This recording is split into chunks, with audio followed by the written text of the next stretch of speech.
My dear people of God, I hope you are having a great time at Easter. The Easter octave is still going on. This Sunday, Mother Church celebrates the feast of the Divine Mercy. Why does the church celebrate it on the second Sunday after Easter?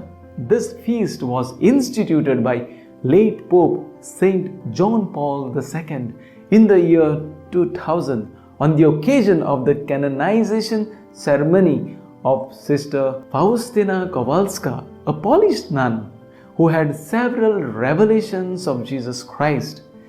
In these revelations, Jesus asked to have a special feast in honor of the Divine Mercy and to celebrate it after the Easter Sunday. It is right and fitting to celebrate on the second Sunday of Easter because the Gospel passage especially gives us the institution of the sacrament of mercy, that is, confession. Confession is not just a judgment, but a seat of mercy.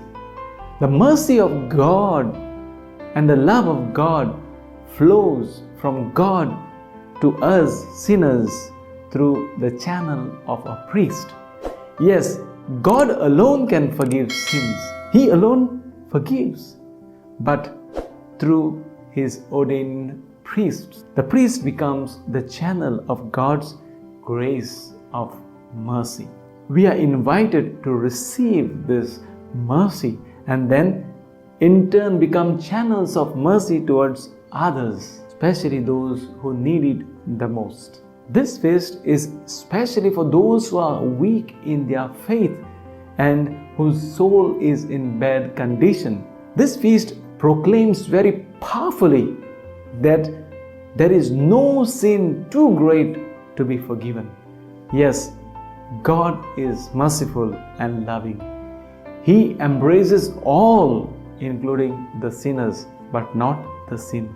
And therefore this feast reminds us that God always loves us and that we should remain always open to receive this mercy of God, especially through Christ, who gives it through His peace, forgiveness, and His wounds.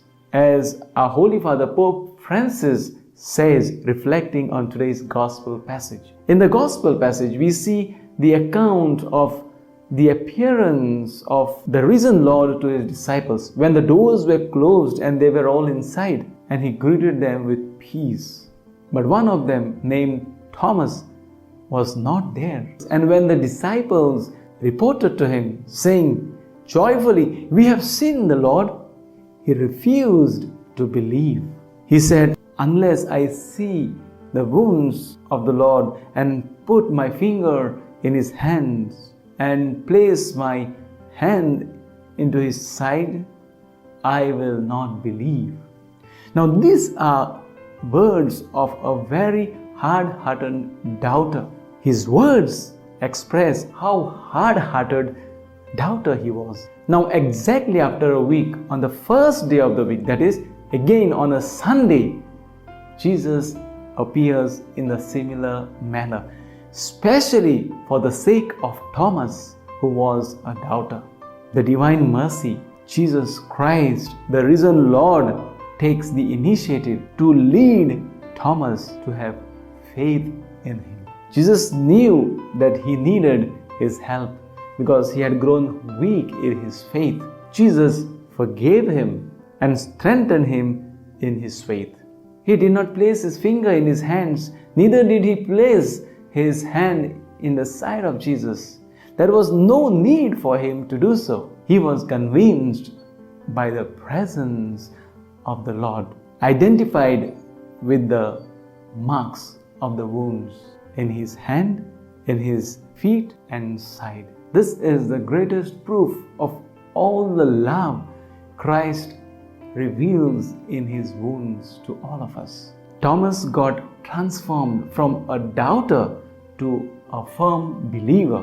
And then Thomas made the highest profession of belief in Jesus Christ, which is never found recorded in the pages of any of the Gospels. He said, "My Lord and my God." Now there are two titles in this, Lord and God.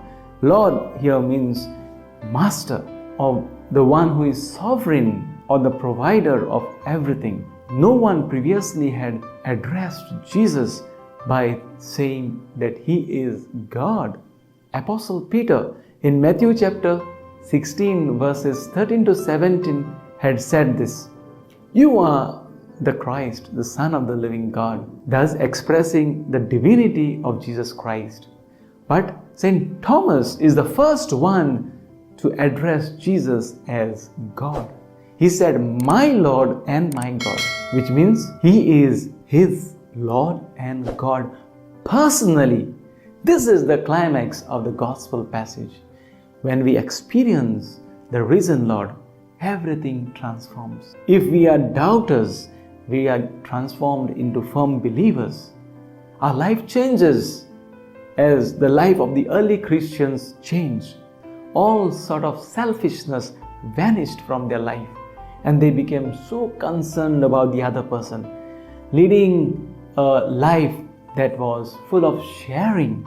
Their life was united in the Lord.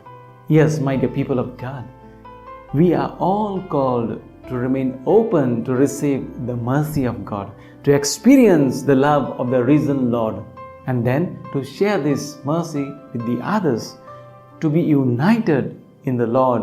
I wish you a happy feast of the divine mercy. May God bless each one of you.